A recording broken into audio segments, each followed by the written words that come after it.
Empower Black men to live extraordinary lives. Shatter the stereotypes. Power Black men. Power Black men.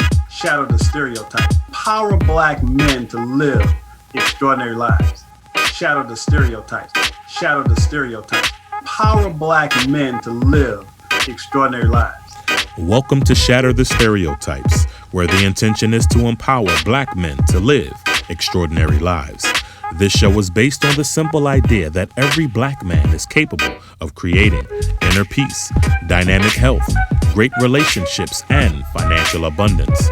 Therefore, we provide insights and strategies to educate, motivate, and inspire Black men to reach their full potential and create the life of their dreams. So if you're ready for some high-octane motivation and inspiration that supports and empowers you to live the life you were born to live, get ready to shatter the stereotypes so you can build a life that lights you up and positively impacts the world. So now, let's shatter the stereotypes with your host, Coach Michael Taylor.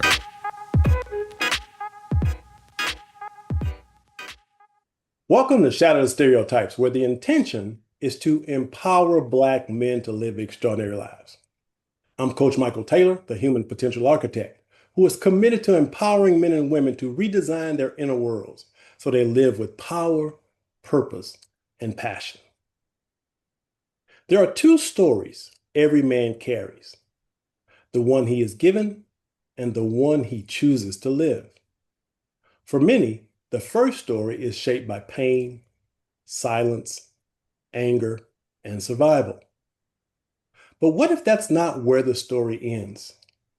What if everything you've been through wasn't meant to break you, but to prepare you?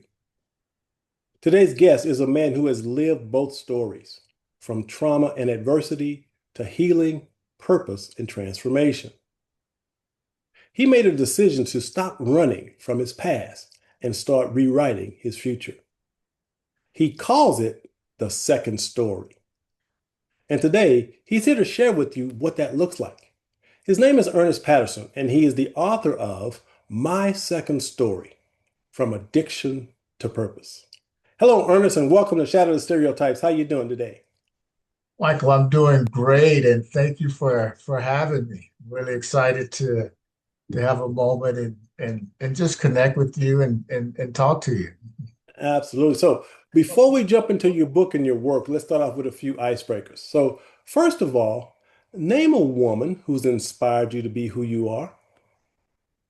Well, I would really say my wife, right? That Monique Sanders, and she's a business owner, and she's so inspirational with all the work she do, and she owns a pharmacy, and her patients that she worked with,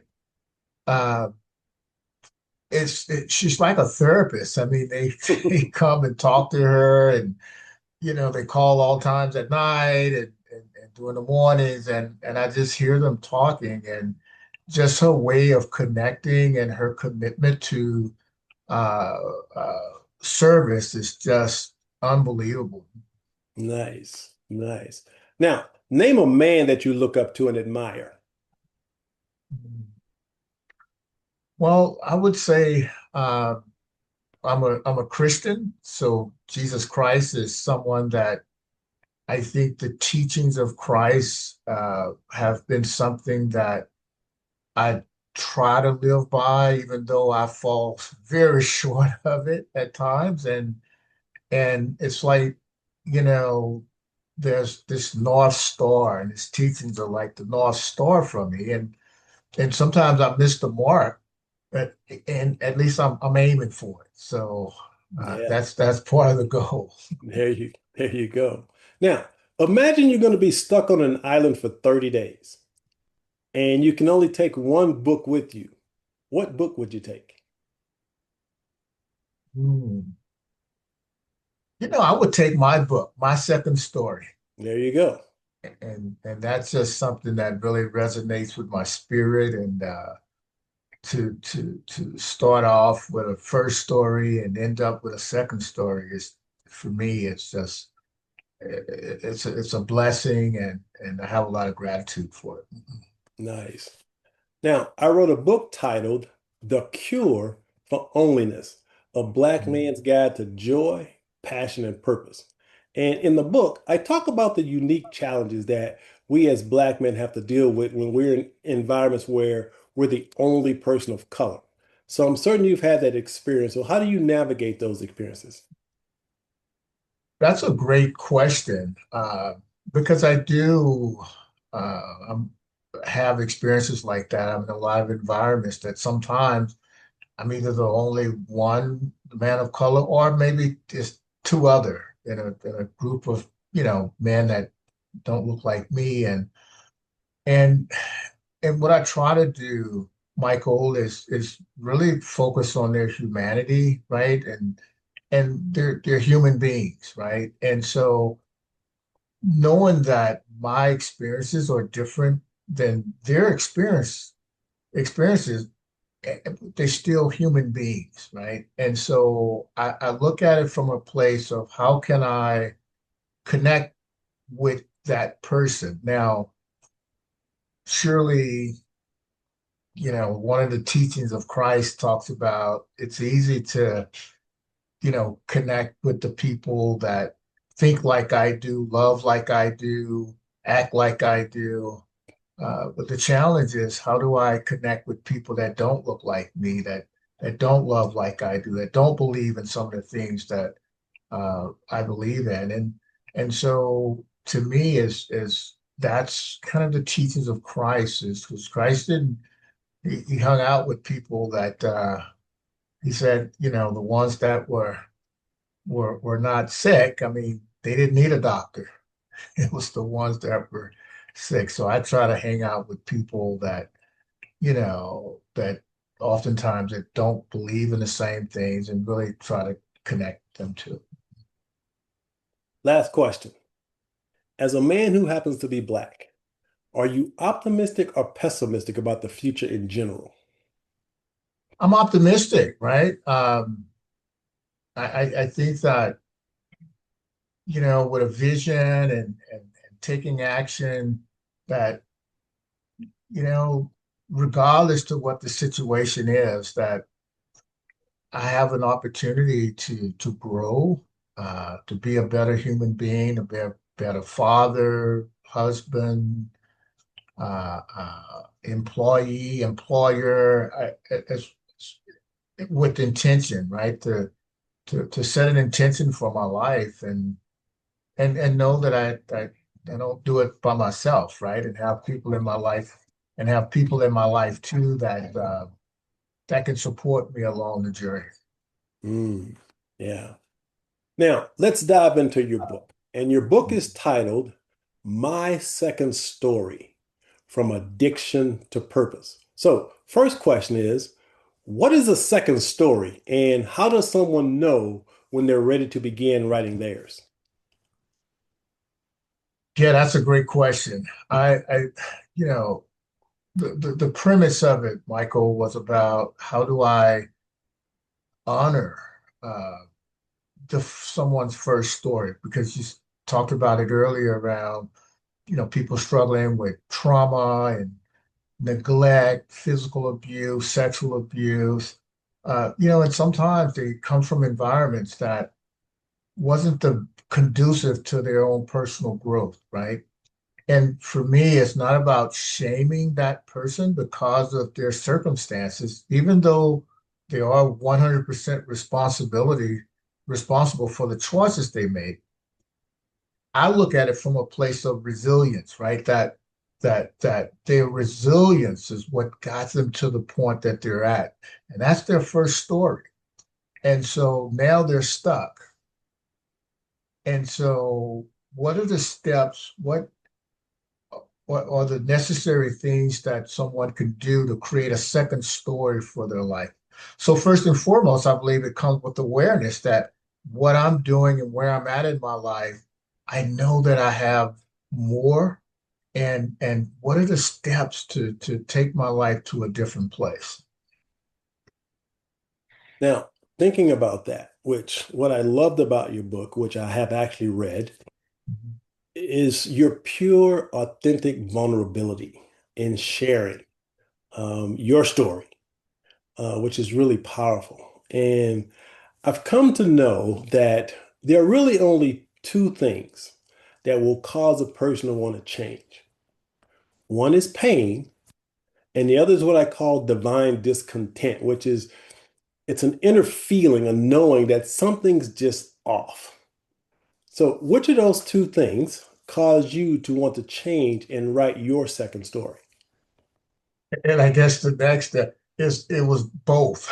It was it was pain and a level of discontent because I just got to a place, Michael, that I just I knew that the path that I was on was going to lead me somewhere that I didn't want to be, right? And I knew that in order to transform my life, I was going to have to do some things differently. James, Hollis talks about James Hollis. He says that comfort is the enemy of transformation. And so I knew I was going to have to give up some people. I was going to have to sacrifice some things in my life to transform. And I got to a place I was willing to do whatever it took to change my life. Mm. So take us back a little bit. Let's go way, way back and think about what were some of the earliest moments in your life where you just kind of felt something wasn't right, but maybe you didn't even have the words for it. Yeah. So even when I was even in high school, right, just making that I was playing sports and there were moments that I just, I felt this discontent inside of me. Um, and then, after a day or two, I felt a little better, and then I just kept pressing forward. Uh, Went to college, and when I went to college, I knew things were off. Really struggling in college, you know, physically, spiritually, mentally, and emotionally, and I didn't feel really grounded at that time, and I just, sports kind of kept me moving forward because there was always some glimmer of hope that playing sports were going to kind of dig me out of the hole that I was digging myself into. And but I knew during that time that just something was really off. Mm. So that really takes us into kind of the heart of the story because I mean you Mhm. were doing what a lot of people dream of doing, which was playing a sport that you loved. Mhm. And you reached the pinnacle of that by being drafted. Can you tell us a little bit about that story? Well, I just as a little kid, right? I played sports and I've always dreamed of playing in the NBA. I mean, even though I played football and I love my friends and everybody played football, so I played also and and I've always dreamed of playing in the NBA. And when I went to college, I got earned a scholarship and I thought at that time I said, well, I'm going to straighten my life up and here 4 years I'm going to commit to, and it just got things got worse. And but I still played, and you're right, I ended up getting drafted by the Chicago Bulls, and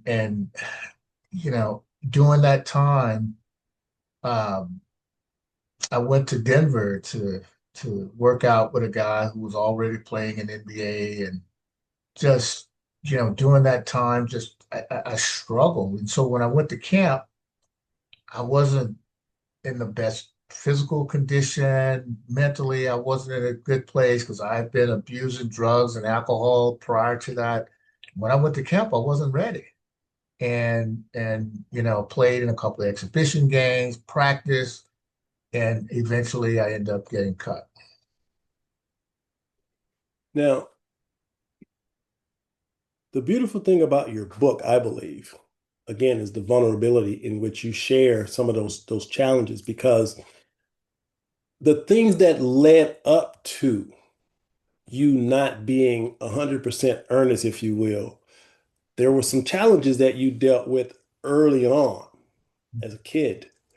So, growing up, what did survival look like for you on a daily basis, which I think in some ways may have been driving you to want to play sports, but there was something more. What did survival look like for you on a daily basis?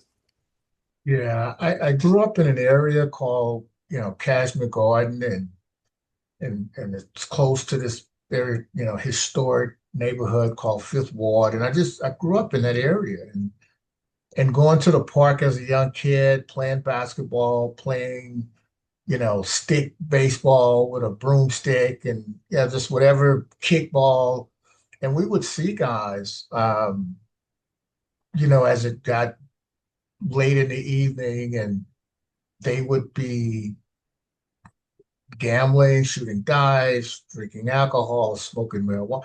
And I just normalized a lot of stuff like, yeah, that's what guys do, right? And so, and even though as kids we're playing, um, enjoying ourselves, I'd say I'm never doing that. And just over a period of time, um, it just seemed so normal. And just being in that environment, um, my chances increased that, I would fall prey to that. And again, I take 100%, I'm 100% responsible for the choices that I made. And I grew up, in environments where, drinking, smoking marijuana, doing drugs, it was really normalized. Mm. Now, in your story, you share a story that a lot of us can relate to, which is having a father who was very disciplinarian, maybe didn't show a lot of positive emotions. You talk specifically about, what we've all experienced, which was those whippings. Um, Take us a look back to that a little bit and kind of see, was that sort of the beginning, if you will, of when Ernest stopped being Ernest when you went through some of the trauma that he put on you? Well, again, I love my dad, right? And uh, just an incredible man. He worked hard. He worked at the same uh, uh, job for almost 40 years, retired there with Union Pacific. And my dad grew up in an era called the Jim Crow era. And so, the colored fountains and the white fountains. So there was a level of animosity that he had, with him because of the era he grew up in. And so he was really trying to I have three older brothers, a younger sister, and just trying to teach the boys, teach us how to survive out in the world and how to be tough. And so he didn't grow up in an era where he was really, uh, uh, you know, uh, in touch with his feelings, emotion. I mean, it wasn't emotional intelligence. I mean, it was you had to survive, and that's an era that he grew up in. He wanted to prepare his boys to go out in the world too, and to be able to survive. And so, with that being said, um, he wasn't this real compassionate kind of, loving. He loved in a way that men during his era loved their boys, right? He was a provider, worked hard, never missed a meal, clothes, all the basic and necessities of life. He provided all of that. And so when it came to discipline, he was a Christian and said, don't spare the rod, and he didn't spare the rod. And so as a young kid, I remember some of those whippings, and I would I would get frustrated. I would get angry about it. And during that era, the kids were to be seen but not heard, right? I didn't have a voice. I never even crossed my mind to talk back or anything like that, because that kept me safe. If I would have said something, I knew what was going to happen. So I didn't. So I bottled up my frustration and my anger, and I internalized it. And so when I left home, that's when, I just kind of let all of that out. I fought a lot and got into arguments and played sports and was rough. And that was my way of releasing what I was experiencing internally because I mean, it wasn't therapist. I didn't go to the pastor and talk to the pastor. I just tried to deal with it, in the best way I could. And, and I didn't express it in a healthy way. I really expressed it in an unhealthy way. Yeah, and again, that's one of the challenges I think we have because it does take a lot of compassion to when our fathers specifically, um, and I love how you framed that. Your dad did what he was taught, what was passed down to him. It was his story of what it meant to be a father. And I know you loved your dad deeply. For me, I didn't have a relationship with my dad because I didn't live with him. I visited him basically a couple of times, and then I lived with him for a few years because of some circumstances. But I just completely disconnected from my dad. And yes, he spanked me, and then every time he did, it created more separation. And so what I've learned is that there was a part of me that longed for him to just love me.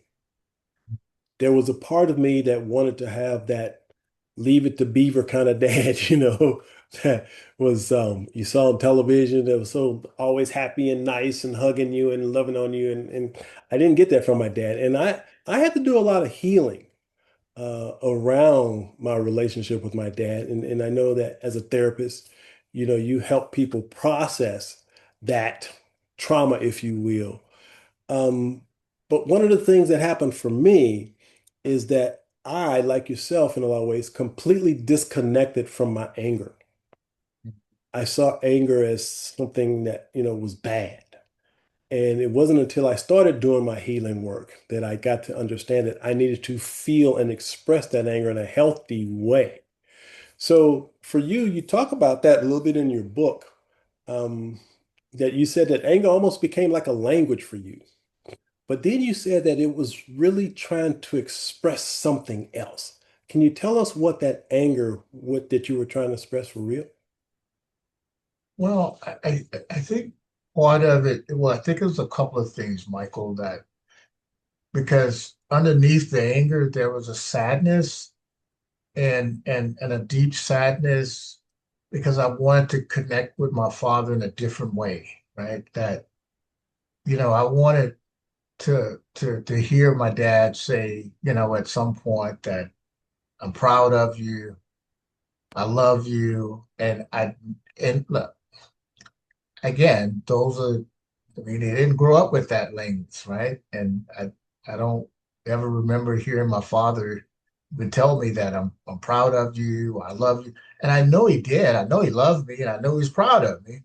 But I never heard him say that, right? And so I wanted more of that kind of intimate connection with him, with my dad. And my dad he was tough, right? And so and and with that being said, at home, I just kind of walked a straight line, right? Because when he came in, right, I just knew that, oh, okay, dad's home now. You got to walk the straight line because if not, he's gonna do what he does, right? And so yeah, that was always a kind of a challenge, for me. And I say this too, that even to this day, that sometimes I go to his grave and I have a conversation with him. And sometimes, I tell him I'm sorry for my behavior. And then sometimes I say that I forgive you for yours, right? It just depends on what day it is and kind of where I'm at, what space I'm in, right? And depending on what type of conversation I have with. Sure, sure. Now, there's a guy, first name is Jason. His last name escapes me, but he's a brother that talks about men's work. And he said that he came up with this acronym for thug. which I thought was so powerful. He said, Thug, it stands for traumatized human unwilling to grieve. Mm. And he was speaking primarily about Black men that, we have this stereotype that we're all angry and violent, right? There's this basic stereotype.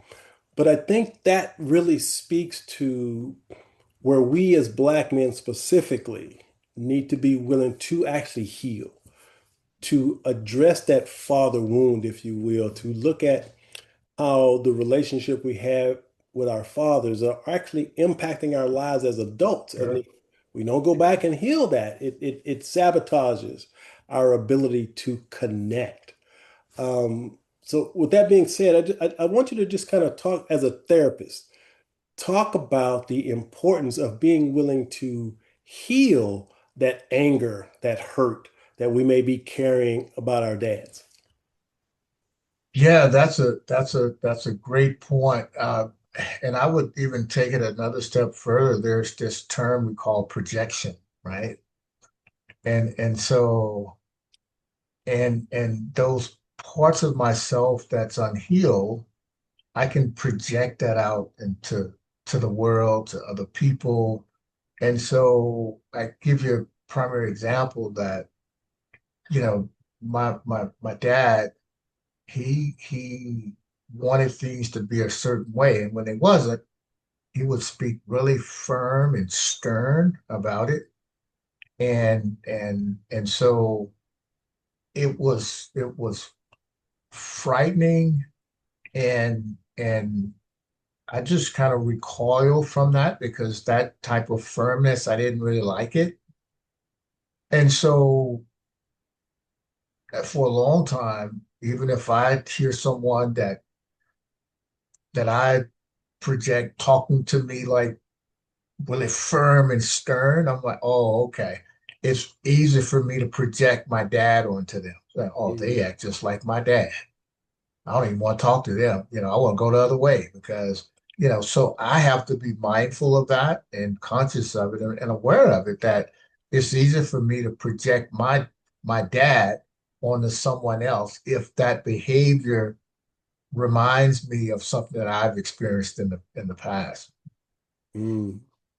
Now, you talk a lot about personal responsibility in the book.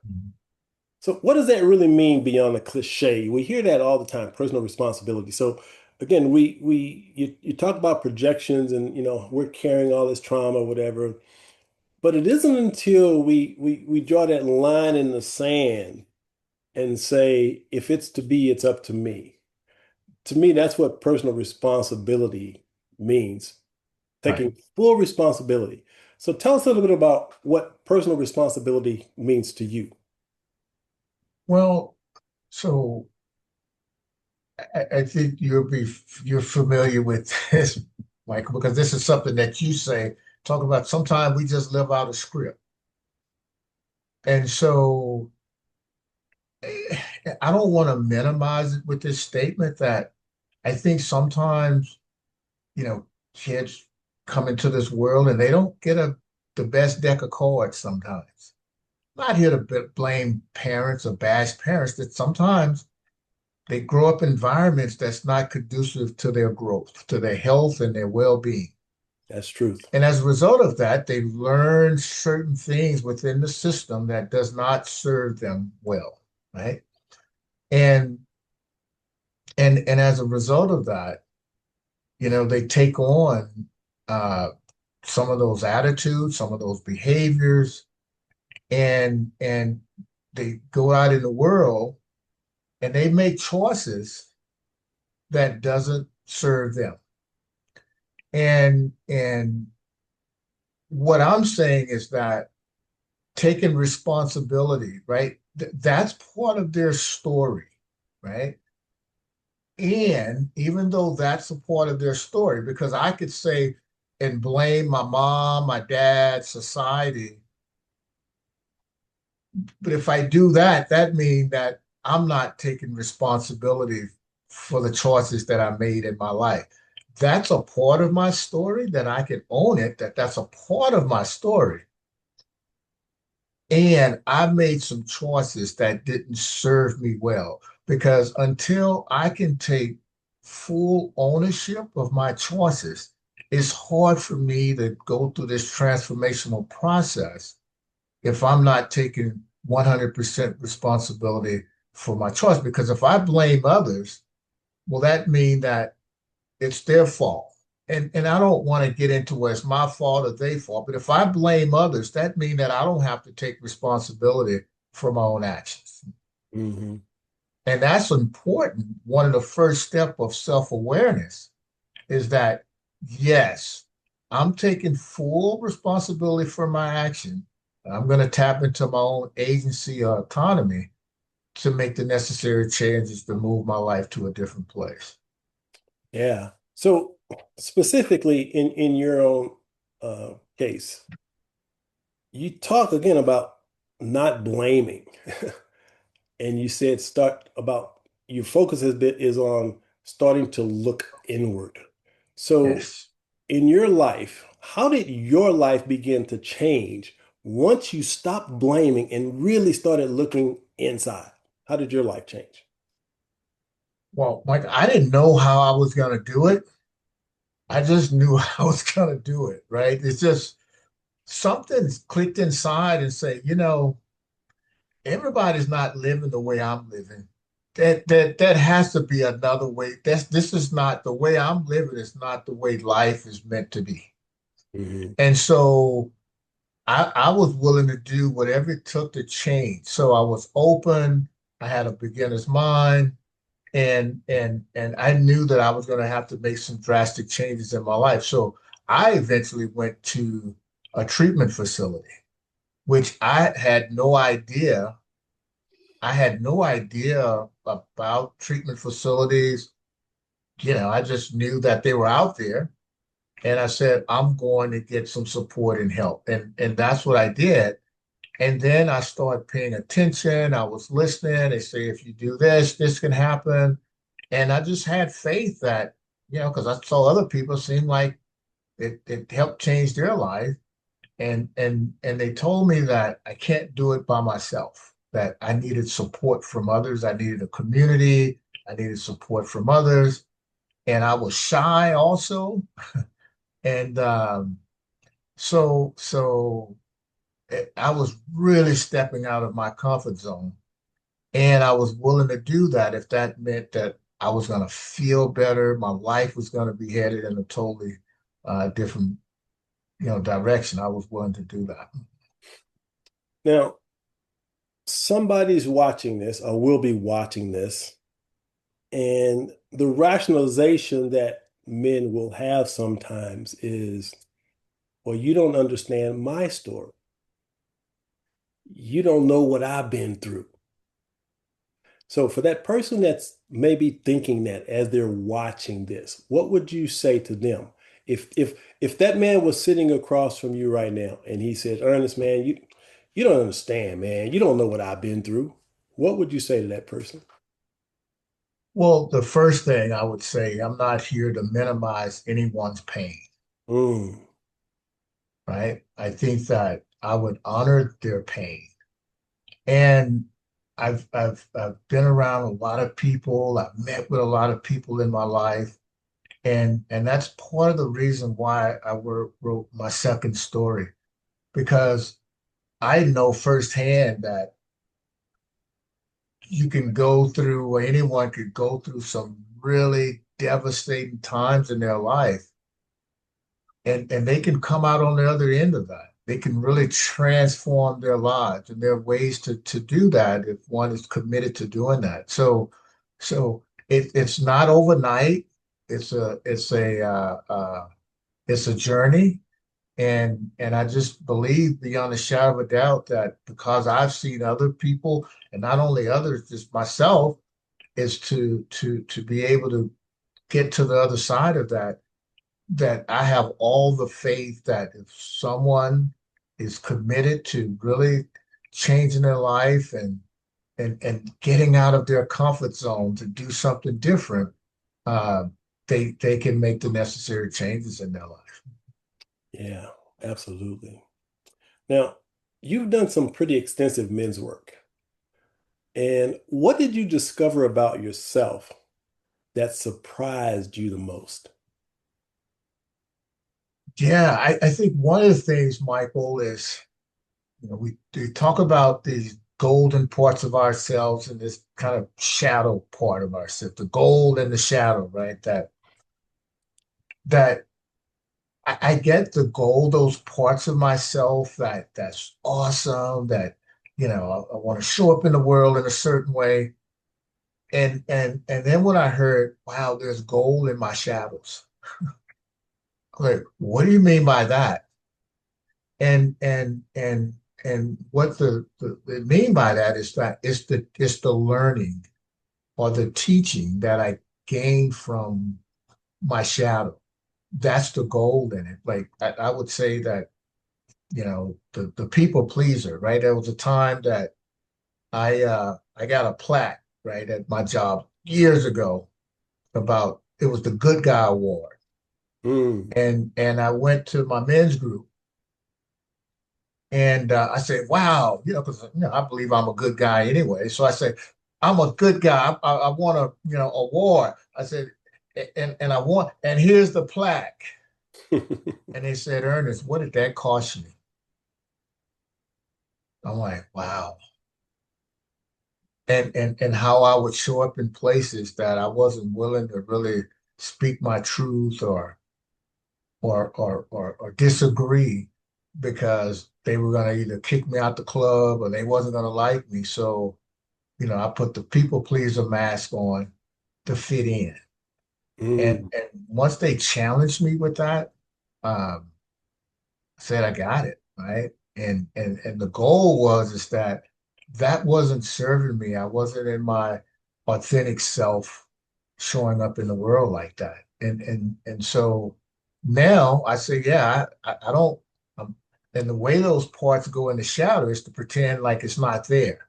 And I like to say today that my people pleaser has a seat at the table with me, and it's just a part of who I am. And when it shows up, I say, oh, I know what that is. That's that people pleaser showing up right now. Because if I keep it in front of me, I can Mhm. kind of guide it and control it. But if I'm unconscious about it and it's behind me, it has a tendency to control me. So I just know that it's a part of who I am, and it may show up, and I can say, oh wow, yeah, I know what's going on right now, and I can course correct from that place. Yeah, and that's you mentioned awareness earlier, which is the key to transformation, awareness. Um, I have to share this story because when you mention people pleaser, see my people pleaser just jumped up because I can relate. But I have to share this story. I did a personal development workshop. God, it's been almost 30 years ago, and we did this exercise called Giver Taker. And the way it worked, there was approximately 30 people or so in the workshop. And so we all lined up against this wall. And so she says, okay, we're going to start with the first person on the left and we're going to go to the right. And what you did was the person on the left came and stood in front of the next person. You looked the person in the eye. Now, you knew nothing really about this person because it was at the beginning of the workshop. And you could only say one of two things, giver or taker. And so you were basically looking someone in the eye, not really knowing anything about them, but you were just giving them basically, I guess, the feeling that you got from that person, right? Giver, taker. So you go through the line, and the facilitator said, now just try to remember how many giver votes you get versus taker votes. So we go through this whole process. Turns out I had the most giver votes. So she called me to the front of the class. And of course, I got my chest all stuck out. I'm a giver, man. I'm smiling. I'm just like, and she says, now, she put her arm on my shoulder. She says, Mike, okay, so you got the most giver votes. She says, but here's what I'm going to say. You're probably the biggest taker in the room because people who give with not allowing others to give to them are actually taking away from them. And when she said it, I mean, you know how you have those aha moments? Right. Absolutely. I was like, oh my gosh, because I had always struggled with asking for Mhm. help. Yeah. I was great at taking care of others, but I didn't know how to allow others to take care of me. Mm. And that exercise really gave me the awareness to start looking Wow. at why I was such a taker. And Wow. it changed everything. I mean, it was Mhm. so powerful. And again, Mhm. one of the things I had to acknowledge was that people pleasing part of me. That's why I was such a giver, because I was always trying to get other people's approval. Mhm. And so I had to be willing to change that. And that's what growth and transformation is about. It's about Yeah. becoming aware of those things that maybe we're unconscious of, because before that, I didn't recognize that I was taking from people by not allowing them to give to me. And that was one of the reasons why my relationships never really worked, because women were trying to give to me, but I didn't know how to accept it. Yeah. Didn't know how to accept Yeah. it. Wow. So, That's powerful. Mhm. so again, let's dive into something that you're really passionate about, and we've kind of touched upon it, which is men's work. Mhm. And so, again, just in summary, Ernest, you've had this amazing story, right, of going through adversity, addiction, challenges, and so forth. And you've basically given people a roadmap to help them create their second story. And because you and I both are committed to men's work, and of course, this doesn't just apply to men, I want to dive into men's work because it is so important. And your book is a part of men's work. I think that's going to really help empower men.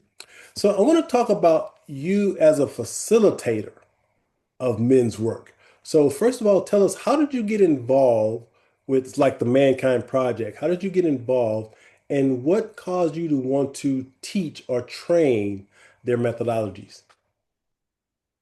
Yeah, there was a guy that I met, and his name was Tom Hopwood. And Tom, for some reason, I knew him, and I was at a store. It was a record store. They were still selling these vinyl records. And it was called Cactus Records. It was, you Oh know, yeah. and I just happened to be. I think I wasn't really buying any records. I just like to walk through and see the records, and he was there. I said, "Wow, I know you," and and we just connected.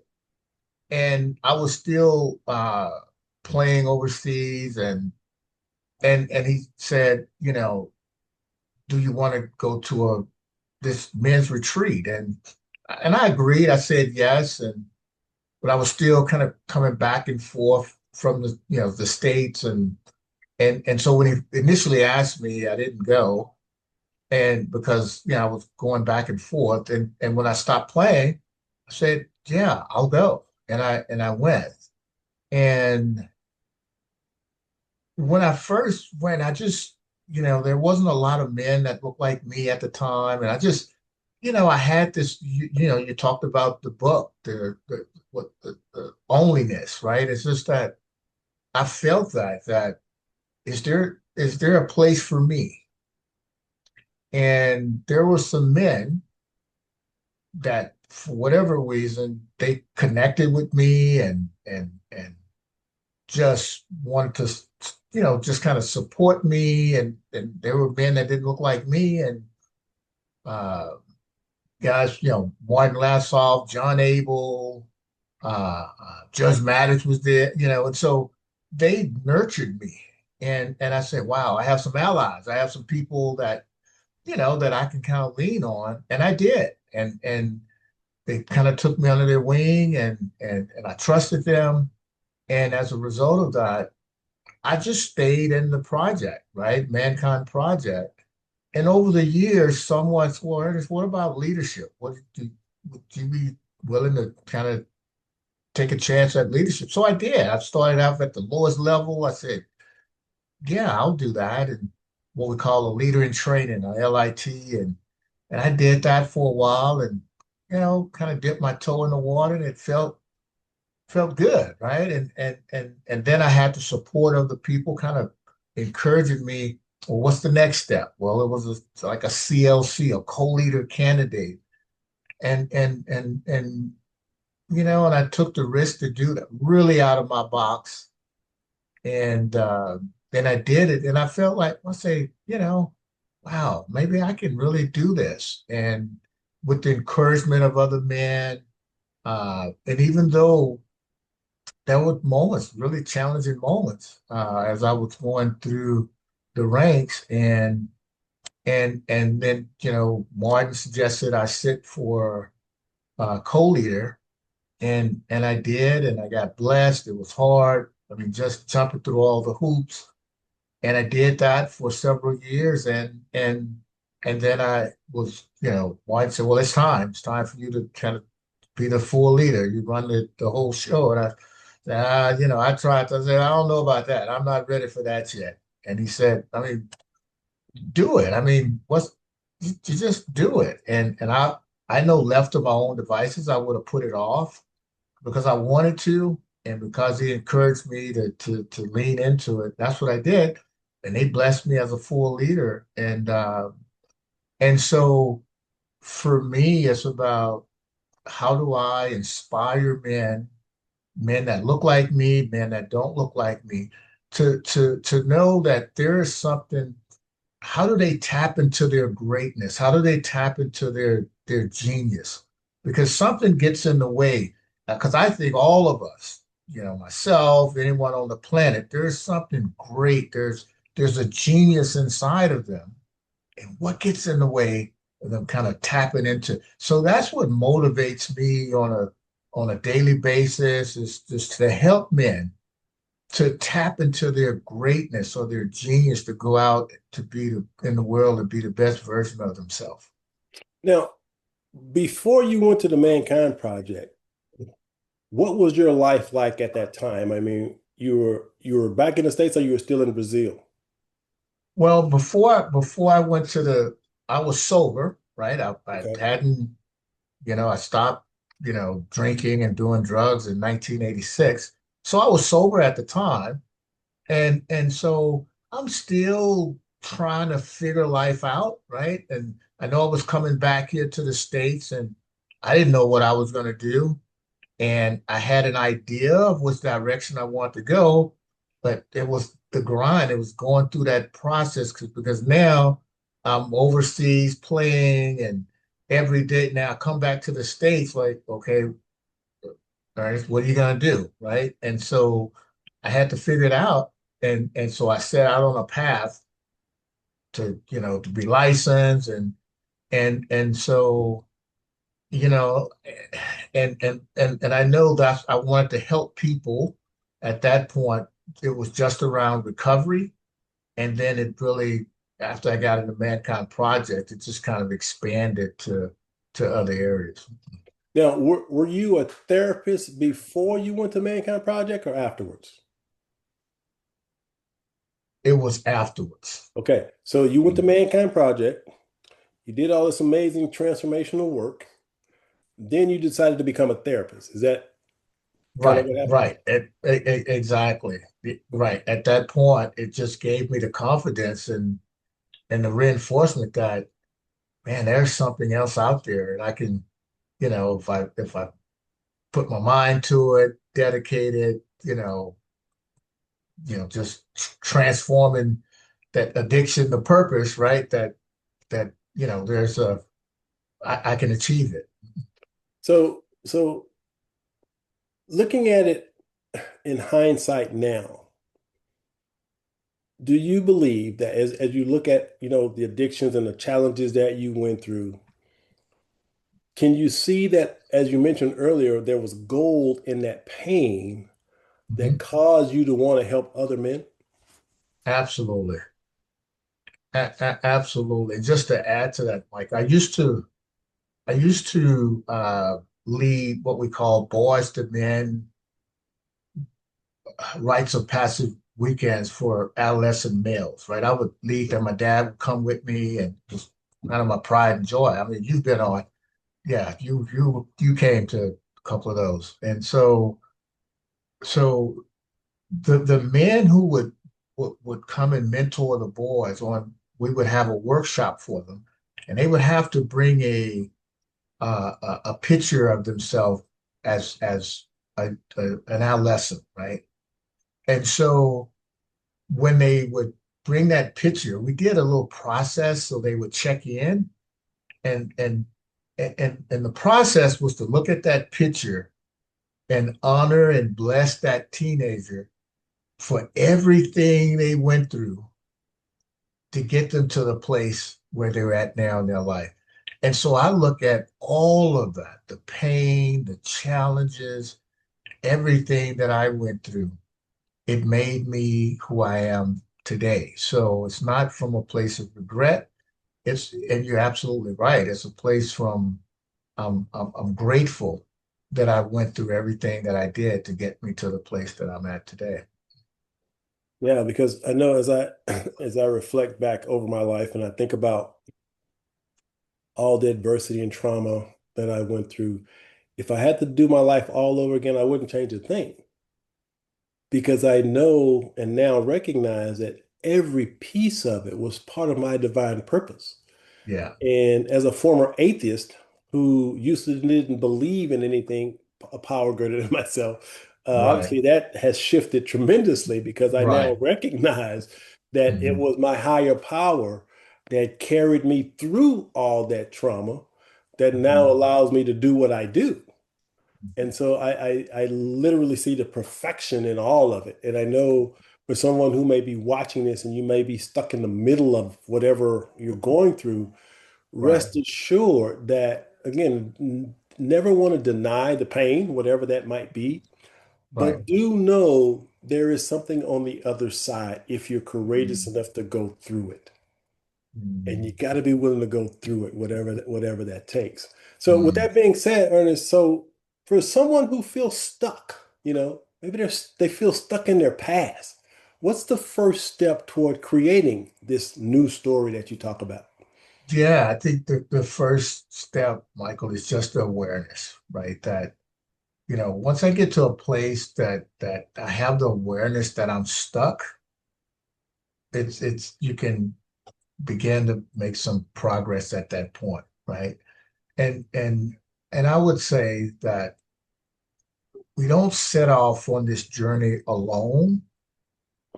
It's being in community. I believe it's important to be in community, and whatever that community may look like. That so there's certain communities for certain people, and but knowing that you don't have to go through this alone, right? And if you need some help from a therapist, you have some really loving and caring friends in your life that one can connect with. I think that's important too. Um, also believe is creating some rituals for one's life. Mm, And when I say rituals, routines, I like to say rituals that I could do on a daily basis because sometimes one could have these limiting beliefs or this negative self-talk or these self-judgments about oneself. And oftentimes it gets in the way of them being the best version of themselves. And how do I kind of change that tape that I've been running for years and to change that to something else. I'm not talking about, just positive. It's just that I like to look at it from this perspective, Michael, that if I eat a meal, oftentimes, people eat one meal a day, maybe sometimes two meals a day, and just for their physical health, right? That they eat, right? If they eat healthy, if they don't eat one or two meals a day, and then they don't eat again until next month. They really do that on a daily basis for the most part. Most people eat one or two meals, some maybe even three. But they do that consistently for their physical health, for their physical well-being. But if my mind is just as important, in some ways, say it's more important than my physical health, if my mind is that, so how do I feed my mind on a consistent basis? Do I meditate? Do I read books? I don't do that one day and then I don't do it until another month or two or three. I don't treat my body that way. Why would I treat my mind that way? So how do I feed my mind, my psychic on a continuous basis that I can start, you know, planting those seeds in my subconscious mind and where they're, produced in my conscious mind. So I just think that's so vital and it's so important. Absolutely. So here's a challenge I think people get stuck is how do you balance honoring your past without being controlled by it? Yeah, You know what I mean? yeah, How do you balance? Because again, and we talked about this a couple of times. We don't want to deny the pain, whatever it might be. But I think sometimes, people will get stuck and that victim mentality kind of feeds them. They stay stuck in, well, I was abused as a kid and they're being controlled by their past. So how can you honor your past but not be controlled by it? yeah. And I think we talked about it a little bit earlier that, and I like to look at pain as my teacher. Hmm. It has something to teach me if I'm open to it, right? Right. And I do believe that, you know, Jack Canfield, he wrote these book, Chicken Soup of the Soul, and he has this formula, right? That uh, events, uh, uh, events plus, um, I want to say it's events plus I think the outlook equals like the results, right? And so what he means by that is that whatever event that takes place, right? And whatever my perception of that event equals the outcome. That and my pastor used to say, nothing in this world that happens have any meaning to it until I give it a meaning. Hmm. And that's what it means to me. Because the same thing can happen to someone else and they give it a totally different meaning. So there are some people, good. Look, I'm not minimizing anyone's pain, but there are people who have gone through some really traumatic experiences. And what they did was they used that experience to fuel them to go out in the world to change it and say, that happened to me. I'm going to be an attorney. I'm going to do this. I'm going to an advocate, and I'm going to make sure that never happens to anyone else. It's my perception of that event, and how can I use that trauma? How can I use those events in my life to go out and make a difference out in the world? And or the other part of that, you're right. I can get stuck in it and say, well, what you expect?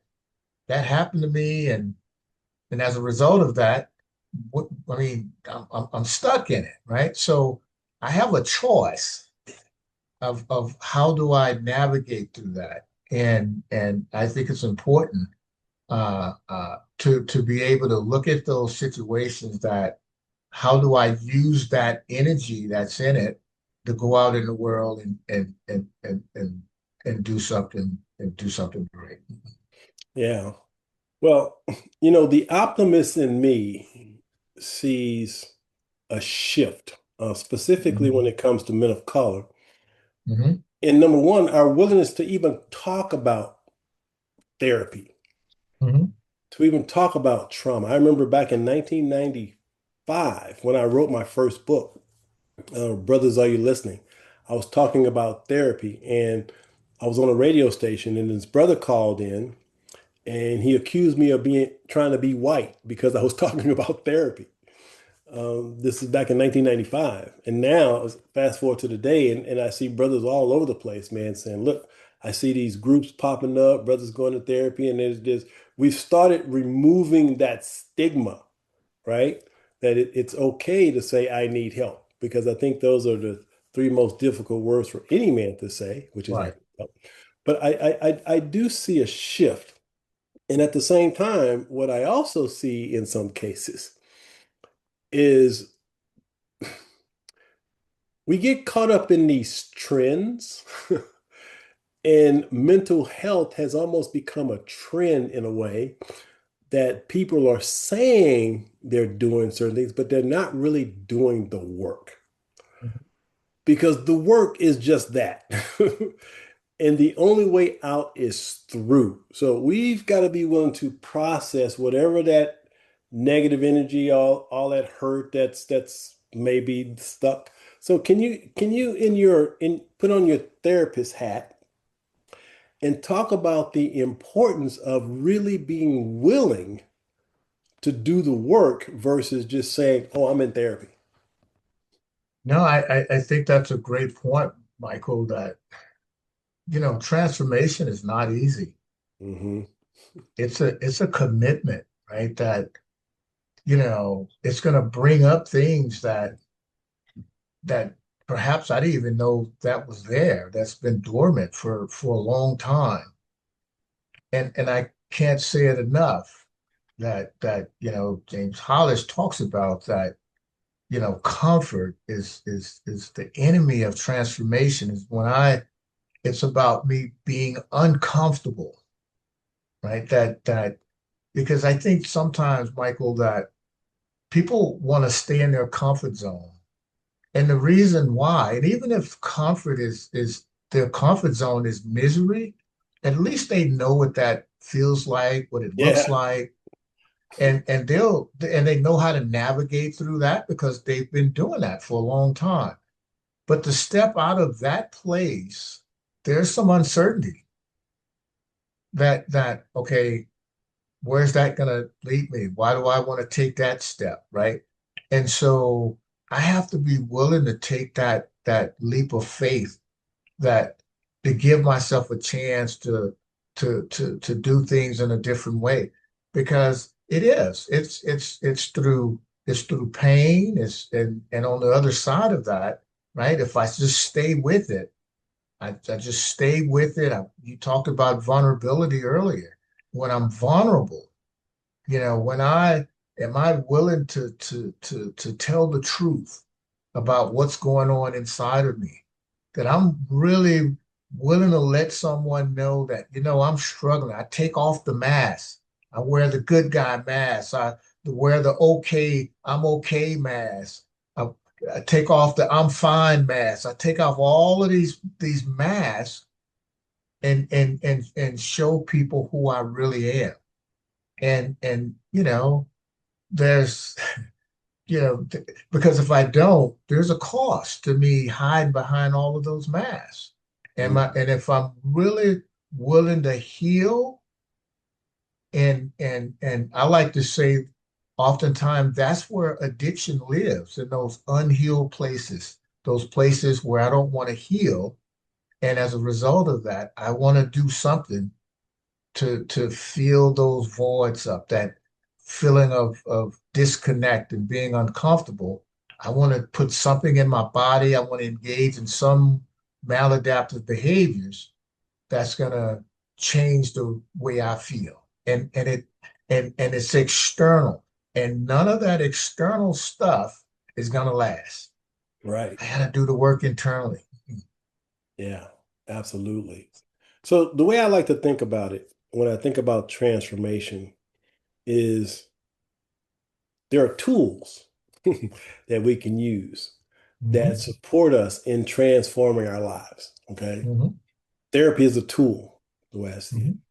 I think books are tools. I Mm-hmm. think books are very, very powerful tools because they allow us to start thinking differently, Mm-hmm. changing our Sure. mindsets about who we are. Mm-hmm. And so in regards to your book, I think it's a tool that can truly help people create that second story that you're Mhm. talking about. Because again, Sure. you went through hell and back, Hmm. and you've Yeah. come out strong on the other side. When I look at my own life, I possibly had the worst childhood you could ever imagine, Hmm. literally. And Hmm. yet at the same time, the man that I have become, um, I can now see how all of it played into shaping me into the man that I've become, Hmm. which has now allowed me to write books, be on Sure. television, do workshops, and Hmm. so forth. Hmm. So for those of you who are watching, we're talking about your second story. So Hmm. you're watching this interview and you're listening to our stories, the question is, are you willing to ask yourself, what's my next second story? Yeah. Because you have within you the capacity to create a new story. No Hmm. matter what your situation is, you can create a new story. But as we've said over and over again, it takes effort. Right. It takes getting out of your comfort zone. Hmm. But this book is a great tool to add to your transformational toolkit. Absolutely. It's called My Second Story by Ernest Patterson. So, Ernest, I want you to finish this sentence, Mhm. okay? And I want you to think about the people who are watching this, and I want you to speak directly to them as you finish this sentence. Your life can change the moment you. Mhm. The moment you get to a place where you decide your life is not working the way you want it to work, and know that there are tools out there that can support you with your transformational change and to help you to create a second story for your personal life. Mm, yeah. And my belief also is that no man is an island. We're all connected. And so you must have community to be transformed. There's a guy named John Bradshaw who was a therapist who passed away Yeah. a few years ago, but John Bradshaw said something that literally changed my life. And it was one of the things that gave me the courage to go to therapy. And he said, the only way to heal is to create an interpersonal bridge with another human being. And that has so much depth to it if you'll really get what he's saying, because we're all connected. And when we're able to be that vulnerable and share our pain with someone else, it heals that pain. So you can't do it by yourself. I tried it. Trust me, I was reading books trying to figure it all out by myself. No, it Sure. wasn't until I gained the courage to talk to someone else to help them see me and allow them to see me that I could be transformed. So, with that being said, Ernest, here's my last question for you. If your younger self were sitting across from you right now, what would you say to him? Yeah, I would say to my younger self, I would say, thank you. Thank you for everything that you went through. Thank you for everything that you your challenges, because everything that you went through made me the man that I am today. Mm, wow. Yeah, I can relate to that. So now I want to give you an opportunity. Now, I know the book's coming out in a couple of weeks. And so the book will be available on all of the Amazons and all the other places. But Ernest, do you have a website that you'd like to share with the audience where they'll be able to get the book when it's ready? Yes, it's www.sacredjourneytorocovery.com. And that's where the book will be posted. Okay, and I'll put that link below this interview so that you guys can access it. You can see the link right below it. So now, Ernest, I want to give you an opportunity to share just your closing thoughts, whatever is on your heart to share right now. Yeah, you know, Thank you, Michael. First and foremost, I just want to really honor you, Michael, and really share with the audience that you're such a inspirational human being. I've known you for it's been a long time. We've and just to see your journey and you writing books and workshops and all the things that you do, it inspired me to say, I'm going to give that a try too. And I just want to honor you for just the father, the husband, just the man that you are, because sometimes you may not know the the the lives that you touch, and I just want you to know I'm one of those lives. And so thank you for that. And lastly, I just want to say that um, to anyone that's struggling or have gone through struggles or stuck in their life, that's not the end of the story. There's a second story for you. And with commitment and determination and dedication, there's a path forward. So I just really want to encourage you to, Michael talked about a tool, and the book is just another tool for you to put into your toolkit. So I look forward to uh, you reading the book and maybe even giving some feedback about the book. So thank you, Michael. Well, Ernest, again, it is my absolute joy having you in my circle. I love you. You are my brother in a lot of different ways. And I know there are no accidents. And you and I were brought together more than 20 years ago. And, and we made a commitment that we were going to empower Black men That's somehow. right. And now, as I look at, the books I've written, the book that you've written, the work that you do with men, we kept that commitment and we're doing our part. Mhm. So I honor you, my man, for what you're doing and continue to do. So it is my honor having you on the podcast. So Same this has here. been another episode of Shatter the Stereotypes, and I just want to close with the simple statement: you get to write your second story. Absolutely. We'll Yep. see you next episode. Take care. Okay.